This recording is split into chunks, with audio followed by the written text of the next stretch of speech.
What is up, everybody? It is Ryan season. No, I'm just kidding. It's Ye season, and I thought about thinking. What is it? I thought about killing you today. Mm-hmm. No, I'm not. That's weird. I'm not. Don't get appalled by what I just said. I love myself more than you, and I thought about killing myself today. It's on Kanye's album, Ye. But I guess we're just jumping right into it. That was dumb. I got a vine of grapes in my hand. I'm trying to eat healthier. Been eating a lot of fast food lately, but that's just a college life, if you know what I mean. But I got a vine of grapes. I'm going to chew and eat them whenever Connor talks. I'm going to try to chew as softly as possible so it doesn't come up on the back feed when you guys are listening. That'll be awkward. I am Ryan. I am that Ryan from At the Movies with Matt and Ryan. Check out our past content. We do a lot of 3-in-1 videos. 3 movies, 1 review. We have another one coming up. Me and Matt are seeing a movie tomorrow called Upgrade. So we saw Solo, the new Solo movie. We saw something else that I'm kind of blanking on right now, but we'll talk about it. We'll do a review on all 3. Put it up in a couple days, but for now, I want to continue with this music talk with Connor, who's here, probably the biggest Kanye fan I know. So I got him here talking about the biggest album released, most likely, other than Pusha T's and ASAP's. And it's his 8th studio album. It's called Ye. Probably his least creative title, but also a fitting title at the same time. So it's like a perfect title for, if you listen to the album, it's a perfect title for it because it's probably his most personal album to date, in my opinion. But I don't, obviously, and then obviously the picture on it, which is like a picture in the mountains when he was on the plain of Wyoming, was taken by his wife, Kim Kardashian. You may know who she is. And but he paid $85,000 for Push's album, so shows up just to take the picture of the bathroom.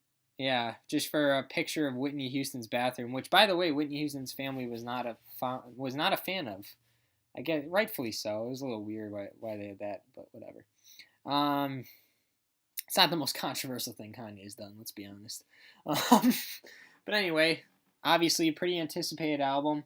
A lot of people were saying, "Oh, I don't want to listen to it." I'm sick of Kanye. No, they do this all the time. Well, they did it all the time. They do all the time. Oh, fuck Kanye, you don't like him. And then they're like, I don't want to listen to him because, it's Kanye. And then they listen. Talking to like, Mike. Holy shit, I fucking love Kanye. We can't hear you, Connor. That's how it is. Yeah. Sit up a little bit. They're kind of hypocrites in a way. The haters, because they hate on Kanye and shit all fucking year. And then all of a sudden, when he drops an album and everybody loves it, they're like, oh, I'm gonna listen. And they're like, oh my god, I fucking love Kanye. And it's like, you gotta understand him. Well, he's different. Well, I love music. Music's a huge part of my life, so I care about the music. I really don't care about the other bullshit that he does in his personal life. I don't agree with his personal views at all. But that doesn't mean I'm not gonna say that he's a fantastic musician. Like I'm not gonna say, like I had an argument with a couple people at school who were like, yeah, Kanye's trash and shit. And I'm like, well, what about his music? Because that's what I pay attention to. And they're like, oh, his music's fine. And then like, well, all right, well then, yeah. I mean, are his personal views a little iffy? Yeah, but I don't really care. I'm the type of person who, like, if you're like a Republican and you're a Trump fan, I'm not gonna hate you for it. Like, I have friends who are Republicans. Like, I'm not gonna hate you for that. I don't give a shit. Like, I feel like that hating someone just because they're Republican is like, that's just making it worse, to be honest. And I personally, I don't agree with what our president says or what he does, but I'm not gonna hate you if you do. Like, I don't care. I think your political views are all equal. So therefore, if you have a friend that supports Trump, what's the difference between you and like your friend and Kanye? Like, I don't understand. Like, why can't Kanye support Trump? Like, African Americans don't have to be Democrats; they can be Republicans. Yeah, and it's like, I agree with Charlemagne that black people should just make their own independent group. I think that's a good idea, and like just because it is stupid how people are like, oh, African Americans should be Democrats all the time. It's like, what? anyone could be what they want to be. Like that just doesn't make sense. But People were acting. not all white people are Republicans. I'm not a Republican. I'm probably independent. I'm not a Democrat. But anyway, we're getting way off topic. Let's get back to the album. So anyway, Ye releases a seven song album, another short one. Yet another classic. It's becoming a trend all of a sudden, these short albums. What do you mean? No? You fucking serious? It's the other way around. Well, fucking long track lists are the new trends. Everybody wants streams. They want yeah. fucking Well, no, sales. that is becoming a trend, but Kanye's trying to stop it. We all know Kanye likes to start I mean, trends. Pusha and Kanye. Kanye likes to start trends. Pusha. Well, Kanye was the idea behind it. Pusha originally had 14 songs on his Wait, album. so is Nas gonna be 7 too? Yeah, they're all 7.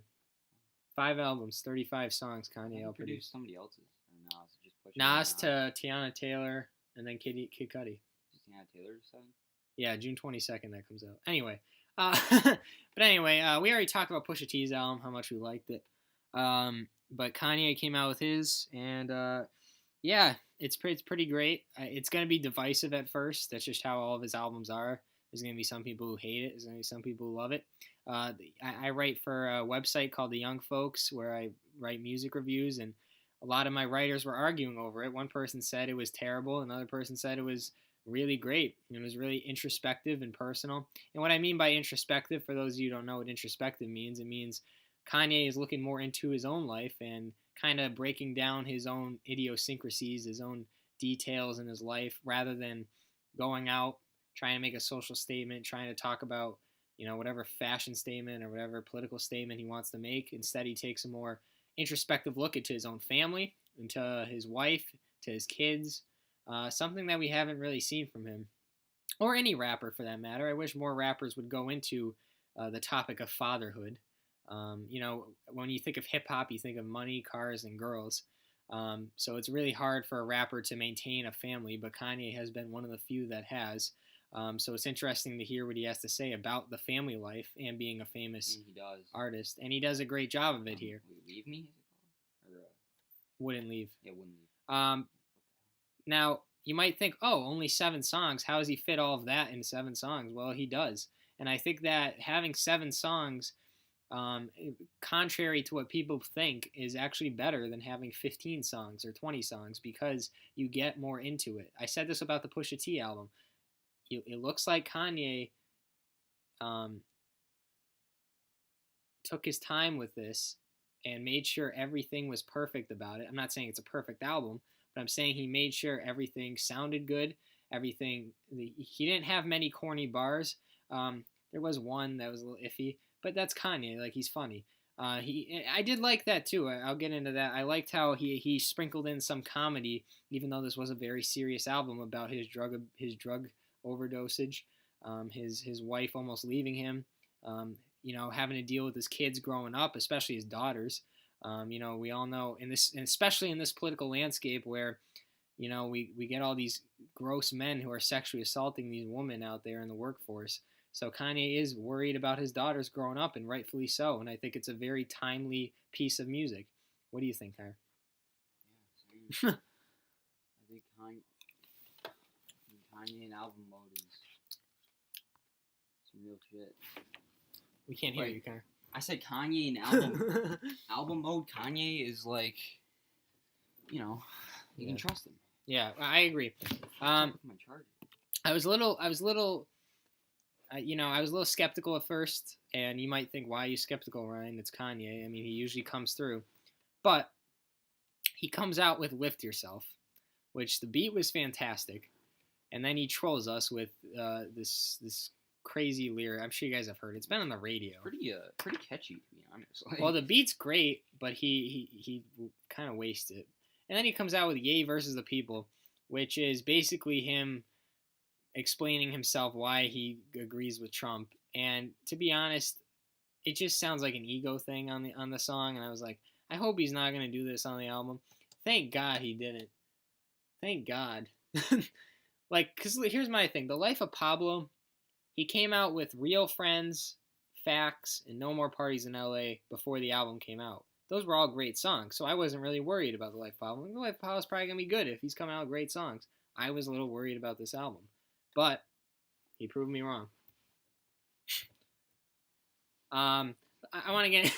I love how. All right, I'll start this new topic. The top. Why are you leaving? Well, no, it's hard to hear you. You gotta speak louder. So like, oh my god. So Kanye definitely used his past 7 albums in this one album, and I can even tell you how. I mean, it's crazy. It's like fucking. It's like college dropout, married fucking Yeezus, and had a baby with graduation, and it's just. Like the Pablo instrumentals, that was my favorite. When I first heard the introduction, I was like, oh my god, this reminds me of the Life of Pablo already.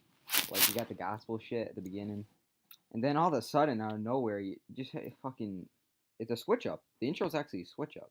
If you think about it, 'cause then he puts a beat at the end. It's fucking sick.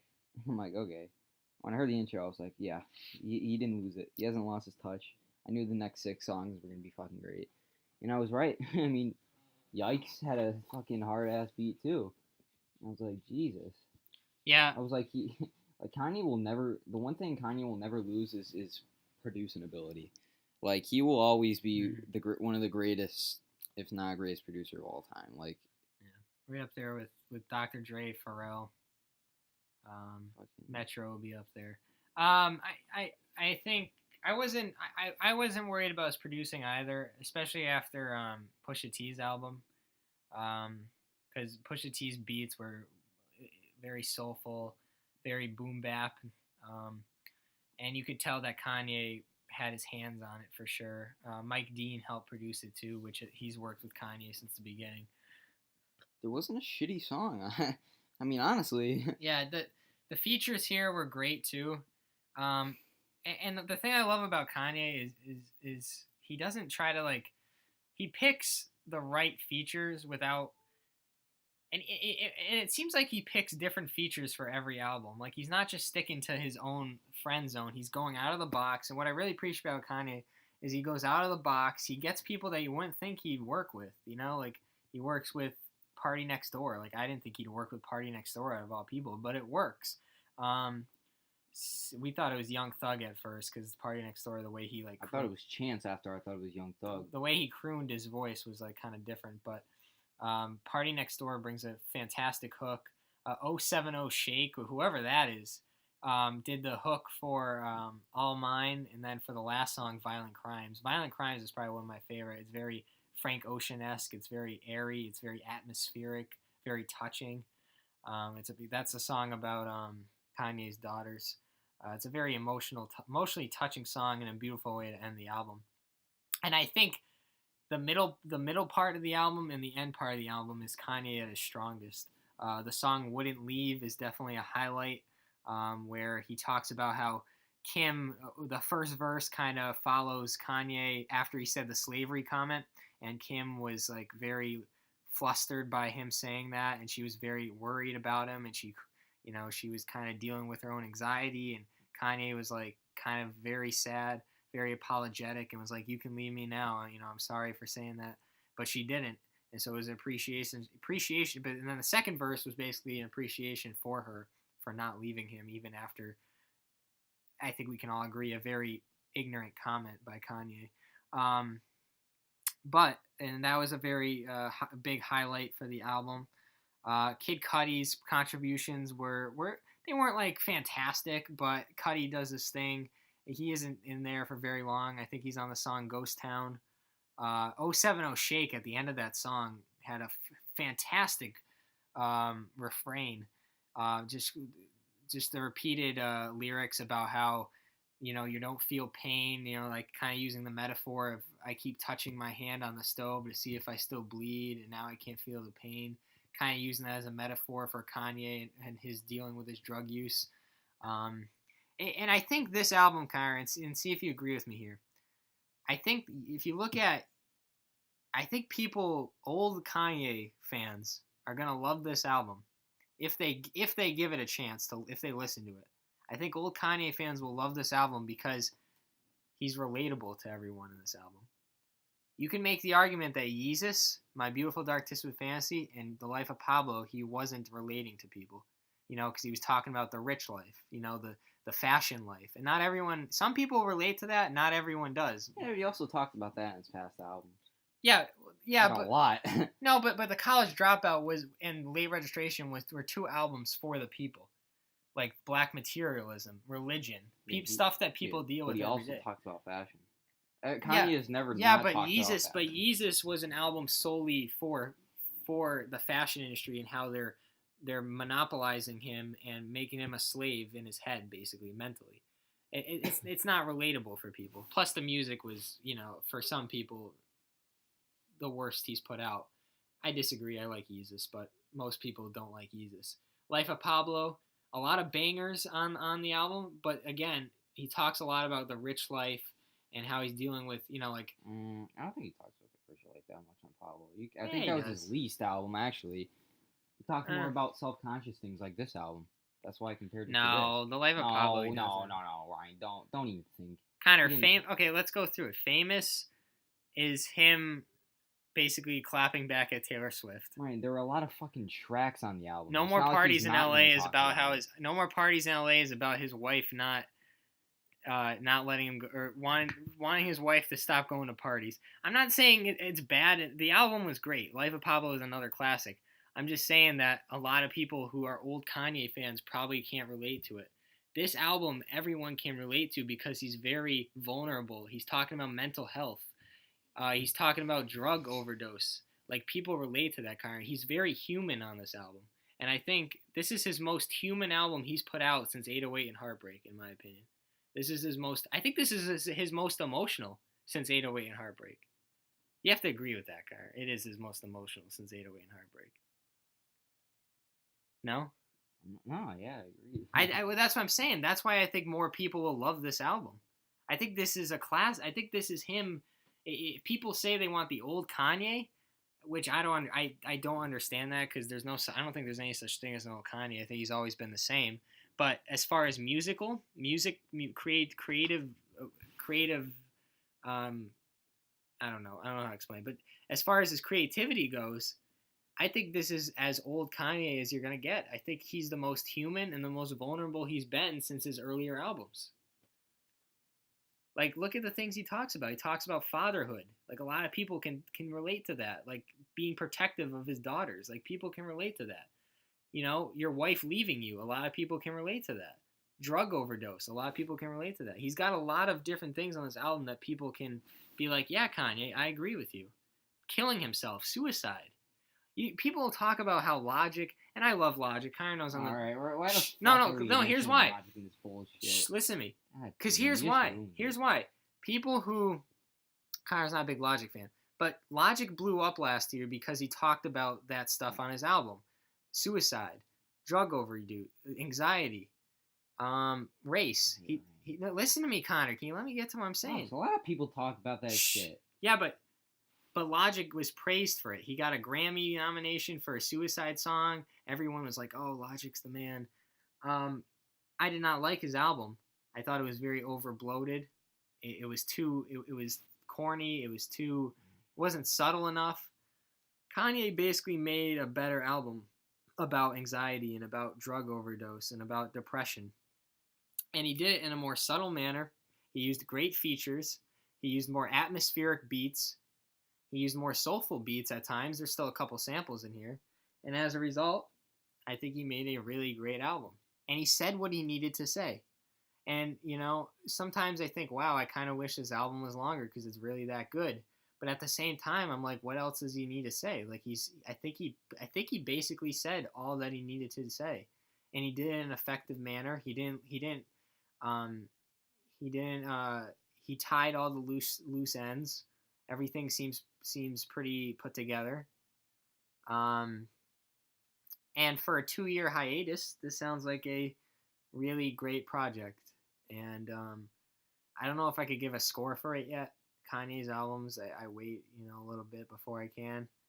But I will say that I'm already giving it a 9 out of 10. This was really great. Connor gives it a 9 if you guys couldn't hear him. But it was everything I hoped it would be, I guess you could say. I was scared that it wasn't going to be as good because I feel like he went crisis and Well, that's what I'm saying. but he didn't. He like, I can trust Kanye. Like sometimes I feel like I can't trust Kanye, and it scares me because he's my role model. Yeah. Like if you can't trust your role model, then that it's actually effective. Well, I'm just happy for him because, after the slavery comment, everyone gave him shit, and rightfully so. You gotta give someone shit where they deserve it. But at the same time, there's other things he did on Twitter that people really really just killed him for. Not even just the slavery comment. Like, I agree that was bad, but some of this other stuff, people are killing him for it. I was like, all right, let's lay up. Yeah, he's kind of crazy, but let's lay up. Or I don't want to say crazy because he would get pissed at me. He's kind of different. Let's, but everyone, there's a lot of people who are like that. He says a lot of good shit. People just don't like to fucking. Well, people don't like to give him good shit. Well, I think, in my opinion, he's right up there with. You look at guys like. Nah. You know what? No. This is bullshit. I just thought about this. You know what? Fucking Kanye's like, he's so popular that whenever he says something stupid, it's like everybody, even my teachers, everybody, my coach, they all see it on the internet. They see me in practice and, they know I love Kanye and they go, oh, hey, you see what happened to Kanye? He said something stupid on the internet. I go, all right, buddy. I go, you don't even fucking pay attention to Twitter. You don't know how much good shit he says. You don't know how much good shit he does. And when he finally fucks up, you get on his ass for it. You don't pay attention to him. It's like, all right, like, get off his ass. Because do you pay attention to him? No. I agree. People are. I agree that for whatever reason, people are rooting for him to fail. I don't know why. I don't know why we got to root for people to fail in life. I think that just makes us a worse country and makes everyone divide even more. Like, we shouldn't be rooting for people to fail. But I also think that when he does release a great music, I think people forget. Everybody hops on the fucking bandwagon. People forget. Well, people forget about it, and now everybody's fucking calling back, loving his album. I knew this shit was gonna happen. It's always happening. It's almost like Kanye trolls on purpose, and then when his album release, everyone's like, "Wow, he actually still." I think that's why he's a fucking genius. I think he does. Well, I don't think. Yeah, he's a musical genius. I don't think that's a debate, but I think he's right up there with. You look at guys like you guys look at artists like Brian Wilson of the Beach Boys, Amy Winehouse, Jimi Hendrix, Kurt Cobain. Those are legends. I think Kanye is right up there with them, and they were also like Kanye. They dealt with drug abuse. They dealt with society looking at them like they were crazy.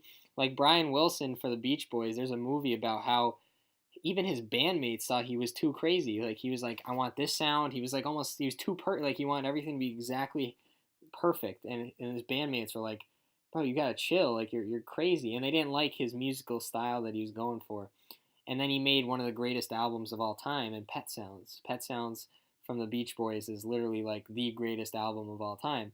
But before that came out, Brian Wilson was like trying to put together these different sounds that the Beach Boys haven't done before, and his bandmates were like, bro, you're crazy, you gotta chill. And they didn't say those exact words, but this was in like the 60s. But they thought Brian Wilson was crazy. They put him on drugs. They're like, you're crazy. Like, we don't want to do this music. We want to make happy music. And Brian Wilson was like, no, I want to make this sad music because that's how I feel right now. And it became a classic. Amy Winehouse, the jazz singer who passed away sadly in 2007, made one of the greatest jazz albums ever in 2004, Back to Black. I may have actually got the year wrong, but I know the album. And she dealt with alcohol abuse, and she passed away because of it. They found her dead because she was drunk. Jimi Hendrix, drug abuse. Kurt Cobain, drug abuse. Like, Kanye, what scares me is Kanye ends up like them. That's what scares me. Because he's... Amy Winehouse wasn't. 2007 she passed away. She was an artist in the 2000s. Kurt Cobain was an artist in the 90s. No, but Whitney Houston.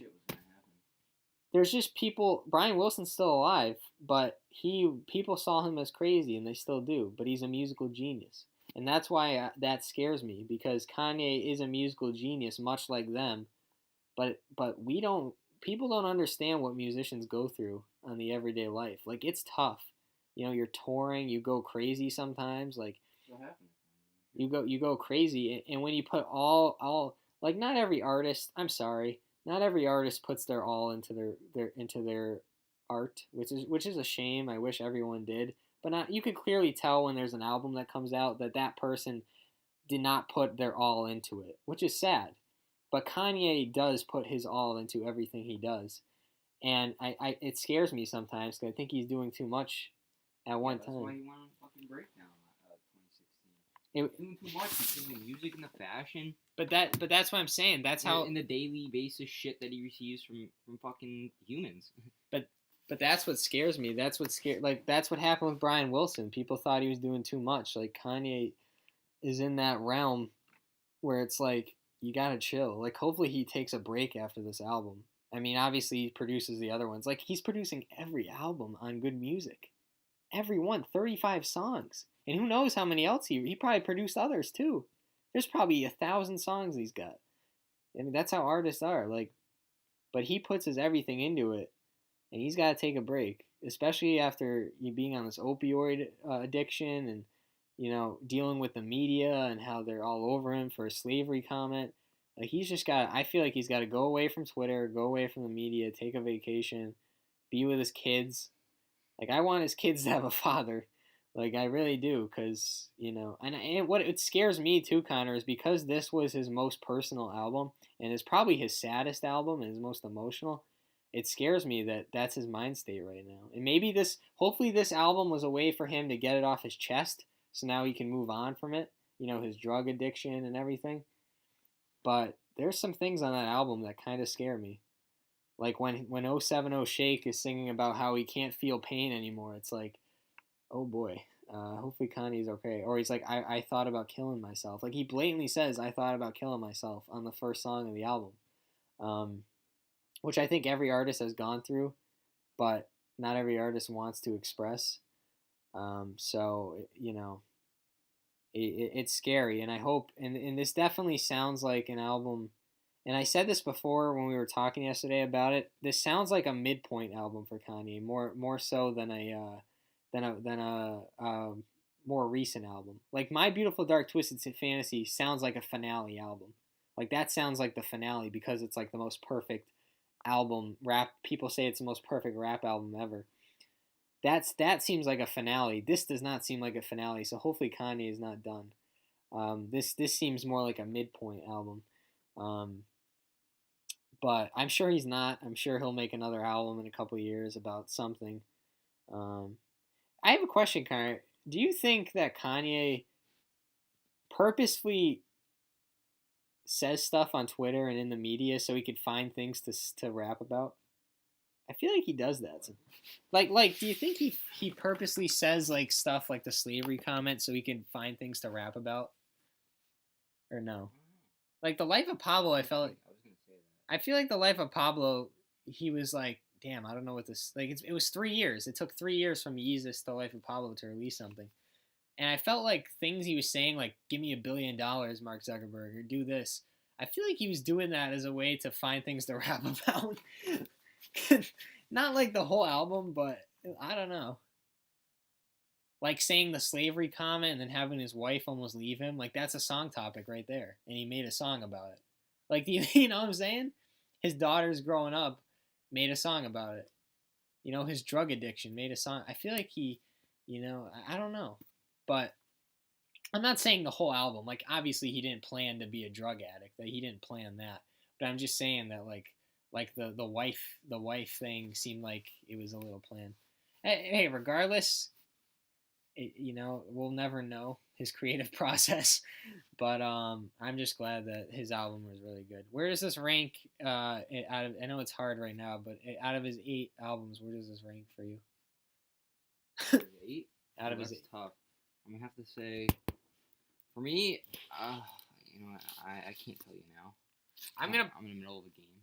Of course. I don't know. I don't think anything's gonna beat Graduation for me. So I gotta keep Graduation at 1. I feel like For it. me, my first favorite is gotta be Life of Pablo. 'Cause that shit just Wow. that shit just changed my life completely. Connor said Life of Pablo. After going on the tour, that shit just changed me as a person.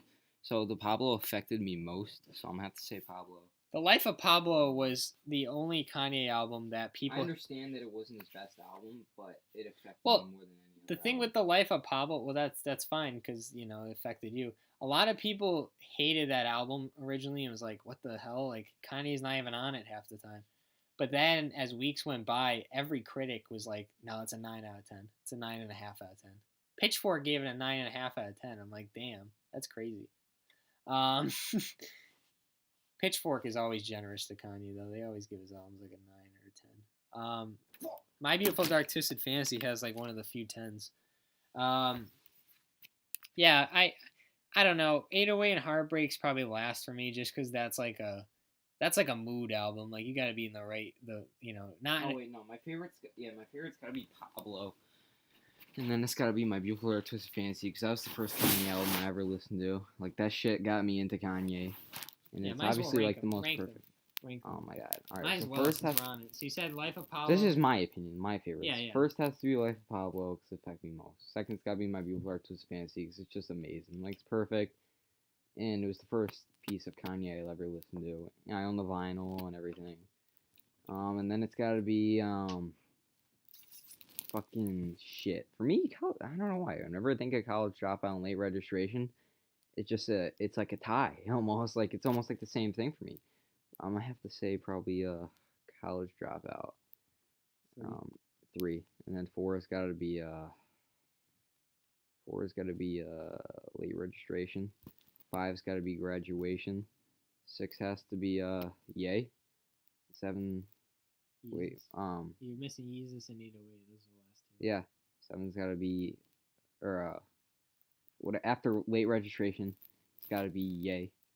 So And then 6. after Yay, it's gotta be Yeezus, and then last gotta be 808s. Yeah, that's a good list. Yeah, I can see this album definitely going up, just in a couple weeks, but just because it came out like so recently, I really gotta listen to it more. Even though I already love it, I just gotta listen to it more. So, don't just because I ranked it so low than the other ones. Don't think it's because I don't like it. I love this album. It's just the other ones are classics, and I haven't listened to this yet. This is potential classic. I think it already is a classic. It's just I haven't listened. I just think it's Kanye at his most stripped down and his most vulnerable. And He didn't half-ass this album. I think he's more I don't vulnerable. think Kanye's ever half-assed an album. I think this is more vulnerable than 808. This is more vulnerable than he was on 808 because I feel like because it's more personal. Like 808 was very personal, but it was about his mom. It was about his girlfriend leaving him. This was just about him, but not in an ego way, which is kind of different. It wasn't like, you know how like we think of Kanye, we think of an egotistical guy, which he is. But this album was about him, but it wasn't egotistical, if that makes sense. It was more of him just being like, yeah, I can relate to you. I have drug addiction. He's very brave on this album, and I appreciate that from Kanye because I think a lot of people view him as this egotistical guy who's like, no one can beat me. I'm indestructible. I'm strong, which Kanye is a very strong guy, but he is brave on this album, talking about this stuff. The most brave he's ever been, and I really appreciate that. And I think this album is very high for me on the Kanye list, just for that reason. And the music is great too at the same time. I gotta go. He was smart. He also didn't mention the Trump shit. No, he didn't. Like I said, he stuck. It was very thematic. Old Kanye. No, it was very thematic. I hate when rap albums kind of scatter and go all over the place. Like you talk about one thing and then another thing. He keeps it very thematic. It's about himself. It's about his family, but it's not egotistical. It's more of him being brave and about saying that sticking up for. This is what we need for people who have mental health. Hopefully, people listen to this album who have mental health problems and deal with depression and anxiety every day. And I think this is a very important album from a guy who is probably the biggest star on the planet. And I think a lot of people ragged on him and complained about his past albums like Yeezus and Life of Pablo. Like Charlemagne, I know Charlemagne was on his radio show being like, Kanye, Life of Pablo, Yeezus, they were good, but I kind of wish you would talk about important stuff, because people look up to you. And Kanye did that on this album. I think people who look up to him, this album may save their life, and I think we gotta appreciate that from Kanye. So for me, I gotta go Graduation 1 because that album is, in my opinion, perfect. It's short. It's probably the best pop album I've ever heard. There's banger after banger after banger, and he has some great lyrics on it. A lot of people forget that he still has some pretty good lyrics on Graduation. He also started the Shutter Shade movement when Stronger came out, when he made the video. I appreciate that. Also, Daft Punk started working in the rap landscape after Stronger came out. Stronger's like probably their most famous rap song. Then I gotta go. Also, that was a huge moment in rap because he beat 50 Cent. That's when rap transitioned from gangster style to more pop style. And that's when Drake, I think without Graduation, I don't think Drake would have became the artist he is today. Because Graduation was a way for Drake to have an outlet to become a pop rap artist. Anyway, moving on. Same with 808 and Heartbreak.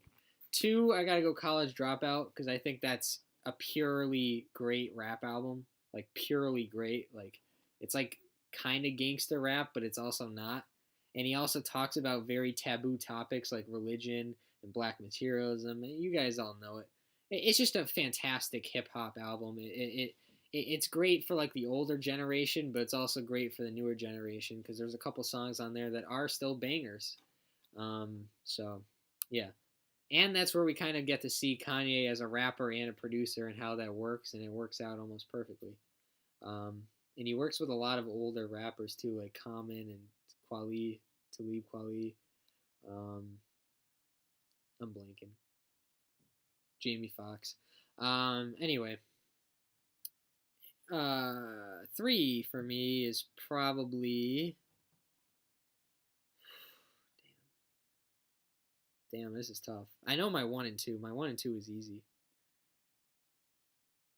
3. Man, I don't know. 3's got to be My Beautiful Dark Twisted Fantasy, just because I've listened to that. I think she Probably one of the most. 4, I'm gonna go Yay. That might surprise you, kind of. I'm gonna go Yay because I do think that, and I'm gonna push this to people who probably still who think he's just an asshole. I'm gonna push this to people that this is an important album for people who are going through these issues. And I think the music is perfect, and I think he makes as great of a 7-song album as you could ever make. And, like that's tough to do, to put every little thing you want to talk about in 7 songs, and he does that really well. 5 for me is, that was 4. 5 for me. I feel like 5's gotta be 308. No, Life of Pablo. Life of Pablo's 5 for me. 6, although I do revisit that a lot. 6.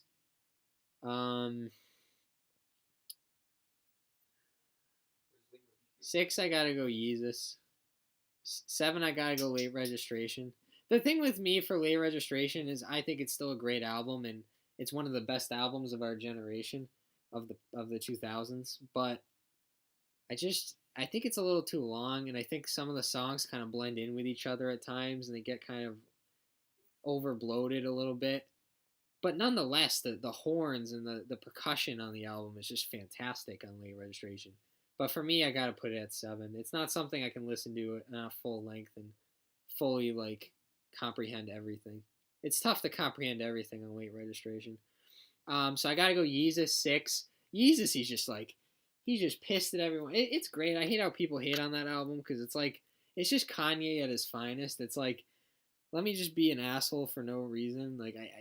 Fuck the industry, fuck racism, fuck he's just fuck everything. He's the most pissed he's ever been on Yeezus. And his mindset represented that in the media. because he had the Sway thing where he's like, "You ain't got the answer, Sway," and then he had the thing where he's like, "I am a god. Would it be okay if I called myself the N word?" Like stuff like that. Like he was just in a fucking insane mindset during that time, and he took it out. And I think the music represented that, and the production. Like you just listen to the first song on site. It's like this fucking wicked acid house, like Chicago South Side bass. That's like boom. It's like on site, and it's like damn. It's like Daft Punk. Travis produced it. No, Daft Punk did that song, which is crazy because Daft Punk did Stronger, and then they did that. It was like, damn, like Daft Punk and Kanye got to work more together. And then Black Skinhead comes in, and it's like, dun, dun, it's like one of the most famous like bass lines ever. It's like Yeezus is so underrated. People gotta stop hating on that album. That's like the only Kanye album that people still hate today. Like every other album from Kanye, people hate it at first, then they love it. That album, people still hate it even today. But I think people should revisit Yeezus. Like it's short, it's sweet, it's to the point. He's it's clear what he's saying on each song. Like it was perfect because that's how Kanye was during that time. Like he was pissed off at that time. So I'm gonna put that ahead of Late Registration at 6. I'm gonna put Late Registration 7, and I'm gonna go 808 and Heartbreak 8. The only reason is because 808 was more of like a I don't want to say a throwaway album. That's kind of harsh, but it's definitely an album solely for one thing, and that's to deal with heartbreak, obviously, and loss. And I think that you only listen to that album when you need to. Like you only listen to that album when it's the right mood. Like you don't listen to 808 and Heartbreak when you're partying with your friends or when you want to listen to great lyrics. Because the lyrics on 808 aren't that great. They're very trite. They're very generic. Some of the songs are like Woman fuck with any Kanye album. yeah, like Heartless is probably his most popular song just because men and women love it. I remember in 8th grade I was in my bus. And I was like, yeah, obviously I was the biggest Kanye fan back then too. And I was on a bus, and everybody knew I was a Kanye fan. And some girl was like, yo, that Heartless song. Oh, everyone loves so that. Fucking good. Salem like, too. Yeah, bro, Scan, you like that shit. It sounds like the crazy thing about that song is it sounds like a club banger based on the production, but the song's about being heartbroken. So it's like the most ironic thing ever. Like you listen to that instrumental without the lyrics, it's like, damn, this could be a club banger. Like the da, da, da. And then all of a sudden he's singing about in the night I hear and talk the coldest story. It's like, damn, he's sad. And like this song sounds like a club banger. The only reason why I put that last two though is it's probably his least ambitious as far as production goes. Like it's probably his least interesting as far as production because it's just all 808 drums. Obviously that's what the title is, 808 and Heartbreak, but it's just all 808 drums. But Kid Cudi produces it, and so obviously the production is going to be really great. Without Kid Cudi though, Kanye would not be where he is today either because Kid Cudi produced 808. He helped produce My Beautiful Dark Twisted Fantasy. Then him and Kanye got in a little fight about Yeezus because Kid Cudi felt like he wasn't getting the credit he deserved. Rightfully so. I felt like Kanye wasn't really acknowledging Cudi's accomplishments on those albums. But they made up, thankfully. I mean, they're doing a whole album together. So yeah, that's my list. So 1, Graduation, 2, College Dropout, 3, My Beautiful Dark, 4, 4, Yay. Yeah, Ye's already at 4 for me. May even go higher. Who knows? I think I really do think Ye is a very important album. 5, Life of Pablo. 6, Yeezus. 7, Late Registration. 8, 808 Heartbreak. And I'm not saying the final 3 are bad albums by any means. They're just not ones that I revisit as often as the others. Like I'd say the first 5 I revisit quite a bit. Graduation. The Graduation was the first album I ever bought. For those of you who don't know, so that's very special to me, just in the fact that it was the first album I ever bought. And I feel like albums are dying. I think I would kind of wish they weren't. I think it's special to have like a hard copy in your hand. Like I know we live in this generation, the millennial generation, where everyone is digital, and it's easier. Obviously, I go digital too, but I think it's very special and very it's nice to have something in your hand, a hard copy. I think that's why vinyls are kind of having a revival too. But yeah, so we just had like a 45-minute Kanye discussion, basically. Kind of inadvertently reviewed the Ye album. Talked about the highlights. I can't really think of any lowlights. There's a couple lines that are a little cringy. The one where he's like, um, "I'm glad you let me touch your titties because it means I can think of two things at once," was a little cringy, but Nobody be here without cum. yeah. Then no, he says another one where he's like, "No one would be here without cum," which was surprisingly a little vulgar. um, a couple of lines that were like, but that's Kanye. Like he's never been known as like a genius lyricist, but he is a genius at making beats, and he is a genius at putting together thematic elements. And he just knows where all the pieces go. Like that's what Kanye is great at. He just knows, all right, this is a perfect feature for this. Like I said, you wouldn't think "Party Next Door" would fit perfectly with a Kanye song, but it does because he just knows. He's great with the puzzle pieces. He knows what fits with what. And I think that's what makes him great at what he does. He doesn't have to be the greatest lyricist. And that's what I love about Kanye. Like he knows that he's not a great lyricist or a great singer, but he uses his other strengths to kind of work around his weakness. And that's why I think he's so good at what he does. But I'm excited to see what other people have to say about this album that aren't diehard Kanye fans, because I mean it's easy to say it's great when you're a diehard fan. I kind of want to see what other people think. Um, I'm sure Pitchfork will have a review up. A couple YouTube people will. I'm curious to see. I like to see whenever Kanye comes out something. I'm curious to see what others have to say because he is that big of a star. Um, but hey, I think it's safe to say good music is 2 for 2 so far. Pusha T's album was a gem for sure, and Ye is definitely a gem for sure. And it'll definitely both will probably. How about what if all of the good music albums get Grammy nominations and they just battle each other? That'd be like historic. What if Pusha T, Kanye, and Kid Cudi's album all get nominated for Grammys? Wouldn't that be crazy? Kanye's album definitely will. Um, Pusha T probably too. And I think this beef is helping this case. But anyway, so finally it came out. We're gonna see what he does with Kid Cudi. I'm sure it'll be great. This makes me more excited for next Friday when Kid Cudi and Kanye drops. Kids See Ghosts. Oh, can we also give a shout out quickly to Kanye for actually being punctual this time and releasing the album on the day it was supposed to come out? Like, thank you, Kanye.